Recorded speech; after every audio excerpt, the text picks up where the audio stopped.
안녕하세요. 수식기초 제124강 이번 시간엔 프로 RSI 컬큘레이터라는 지표를 같이 만들어 보겠습니다. 트레이딩 뷰에 보시면요. 여기 보시면 여기 나와 있는 이 지표가 프로 RSI 지표인데요. 트레이딩 뷰에서 이 제목으로 그대로 치시면은 이러한 형태의 지표가 나오게 됩니다. 이것은 그 RSI의 어떤 방식을 이용해서 RSI의 상단선 70, 그 다음에 하단선 30, 이 두 가지의 수치를 이용해서 이러한 라인들을 만들어내는데요. 여기서 보시면은 좀 그 트레이딩 뷰에 있는 그 프로그램을 보시면요, 좀 이렇게 변수들이 상당히 길게 나옵니다. 그래서 조금 약간 좀 어렵게 보이는 그런 경향이 있는데요. 그것을 제가 이제 예전에 블로그에다 이제 올려놨었습니다. 근데 그것을 조금 그 변수명을 좀 간소화해 가지고 좀 알아보기 쉽도록 해서 트레이딩 뷰에는 상단선과 하단선만 나와 있는데요. 이 두 개의 라인 이외에 중심선, 그 다음에 상단과 중심의 가운데 2분의 1선, 그 다음에 중심과 하단에 2분의 1선까지 해서 총 5개의 라인을 같이 한번 만들어 보겠습니다. 먼저 그 메모장에 먼저 쓰고 나서 옮기도록 하겠습니다. 수식 1에는 상단선을 먼저 만들어 보겠습니다. 그 트레이딩 뷰에는 이제 하단선을 먼저 프로그램이 되어 있는데요. 그것을 상단선 먼저 만들고, 그 다음에 하단선 만들고, 그 다음에 중심선, 그 다음에 각각의 2분의 1선을 순서대로 만들어 보겠습니다. 자, 가장 먼저 필요한 것은 기간값을 조금 늘려줄 변수가 하나 필요합니다. GTH, 랭스라는 그런 변수에다가요, 우리가 보통 쓰는 RSI의 기간값 곱하기 2 마이너스 1한 것을 기간값을 쓰게 됩니다. 이것을 왜 이렇게 했는지는 이제 제가 만든 것이 아니기 때문에 이제 모르고요. 그다음에 이런 식으로 이 프로그램이 시작이 됩니다. 그래서 기간값을 조금 부풀려주고, 이 부풀린 기간값을 이용해서 지수 이동 평균선으로 두 개의 라인을 먼저 구합니다. 그래서 GCUM이라는 변수에다가요, 지수 이동 평균이죠. 자, 지수 이동 평균에서 max라는 함수를 사용해서 현재의 종가 마이너스 이전의 종가, 그리고 제로와 둘 중에 큰 값, 즉 양수만 들어가겠죠. 양수만 취하기 위해서 이제 이런 max라는 값을 썼습니다. 그리고 콤마, 우리는 보통 이제 요 max라는 요 위치에서 우리가 보통 쓰는 것은 이제 ABS 절대값을 쓰는데요. 여기서는 절대값 대신 이러한 형식으로 양수의 값을 구했습니다. 그래서 하나의 그 값을 지수 이동 평균선을 했습니다. 자, 또 하나의 값 LCUM이라는 변수에다가요, 이 것을 똑같이 복사해서 붙여넣기 하신 다음에 이번에는 반대로 이전의 종가에서 현재의 종가를 뺀 값, 그것도 이제 양수가 되겠죠. 그 양수만을 취해 가지고 지수 입형을 합니다. 이 두 개의 값을 이용해서 이제 상단선과 하단선의 이제 기본이 완성이 됐고요. 일단 상단선을 구해 보겠습니다. 자, x2라는 변수에다가요, RSI의 기간값 마이너스 1, 그 다음에 곱하기 LCUM 곱하기 상단선이기 때문에 70을 곱해줍니다. 그리고 하단선의 값 30으로 나누어줍니다. 그리고 나서 LCUM 대신 GCUM을 빼주게 됩니다. 자, 이렇게 되면 x1이라는 값이 완성이 됐고요. x1의 값을 그대로 표시하는, x2의 값을 그대로 표시하는 것이 아니고 이 품을 이용해서 x2가 0보다 큰지를 물어봅니다. 그래서 0보다 크다면 현재의 종가에다가 x2의 값을 그대로 더해줍니다. 자, 그런데 0보다 작을 경우가 있겠죠. 0보다 작을 경우는 현재의 종가에다가 x2를 더해주는데, 그냥 더해주는 것이 아니고 곱하기 하단선의 값 30 나누기 70. 자, 이렇게 해서 하단선의 값을 다시 양수로 만든 뒤에 x2에 더해주게 됩니다. 자, 이렇게 되면 이것이 상단선의 값이 되고요. 그 다음에 부분이 지워졌죠.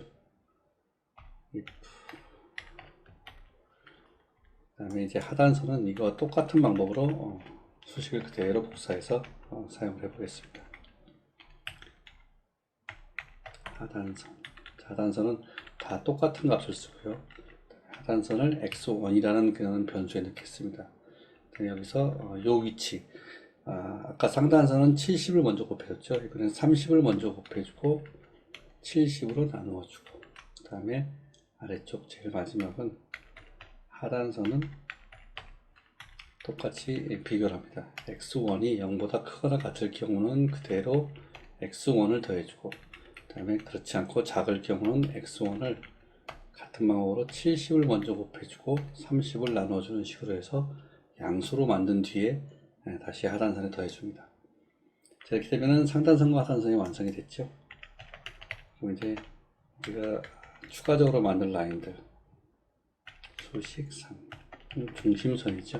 자, 중심선은 상단 플러스 하단 나누기 2를 하면 됩니다. 간단하죠. 자, 이것도 중심이라는 그런 변수에 넣겠습니다. 수식 4는 상단의 2분의 1. 자, 이것은 상단과 중심의 절반이죠. 자, 이제 수식 5는 이것을 복사해서 수식 5. 하단의 2분의 1은 하단 더하기 중심의 절반을 구하게 되면은 5개의 라인이 다 완성이 됐습니다. 자, 이것은 이제 일봉에서 사용하실 때는 이렇게 수식 3에서 5까지를 이런 그 상세한 수식을 쓰지 않고 이 앞쪽에 쓰인 그런 값만 가져오시면 되고요.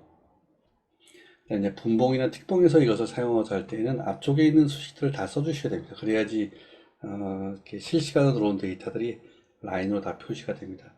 가끔 이제 라인들이 좀 깜빡깜빡거리거나 하는 경우가 있는데, 그런 경우는 이러한 그런 수식들을 다 안 써주셨기 때문에 그렇게 되고요.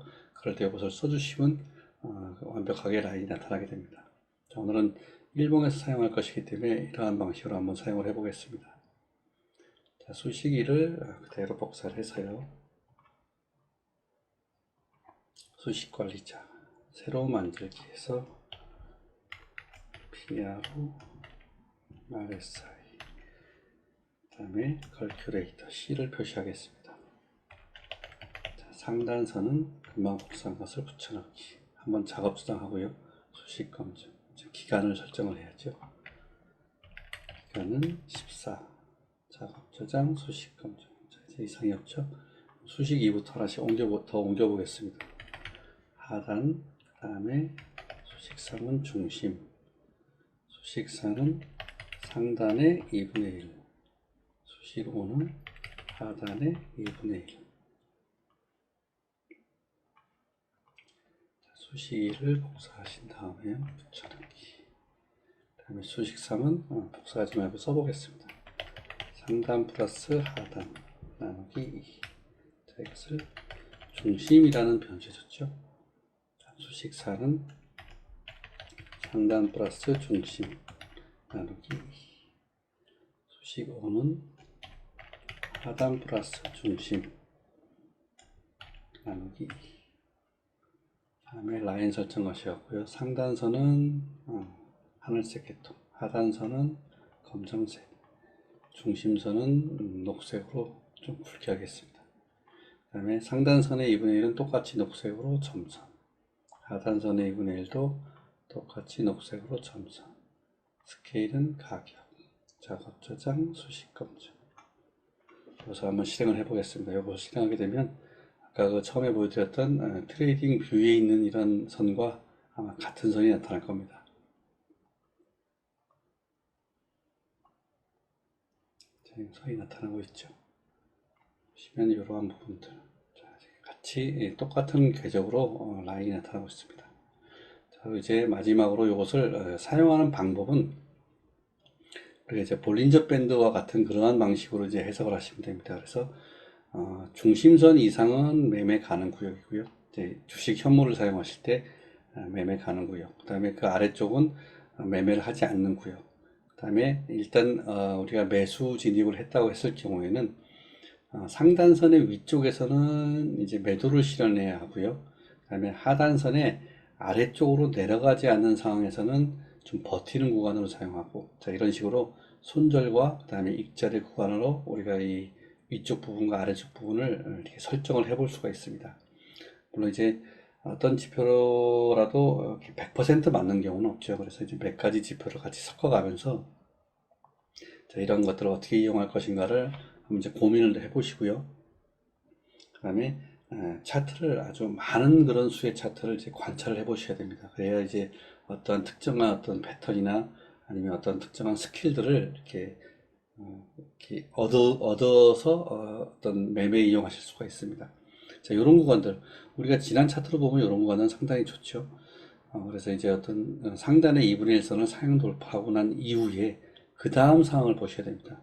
이때 들어가는 것이 아니고 그 다음 봉에서 들어가서 이 상단의 2분의 1선을 유지하고 있다면 계속 따라가는 것. 그 다음에 상단의 2분의 1선을 내려온다면 익절을 한다는 것. 그 다음에 이제 이것이 더 이상 가지 못하고 중심선을 이탈하면 손절. 아니면 하단의 2분의 1선을 이탈한다면 손절. 그렇지 않다면 좀 버텨보기. 뭐 이런 식으로 우리가 전략을 세우셔가지고 이 지표를 이용할 수가 있겠습니다. 오늘은 그 프로 RSI 컬큘레이터라는 트레이딩 뷰에 있는 지표를 한번 옮겨봤고요. 강의가 도움이 되셨다면 구독과 좋아요 부탁드리겠습니다. 고맙습니다.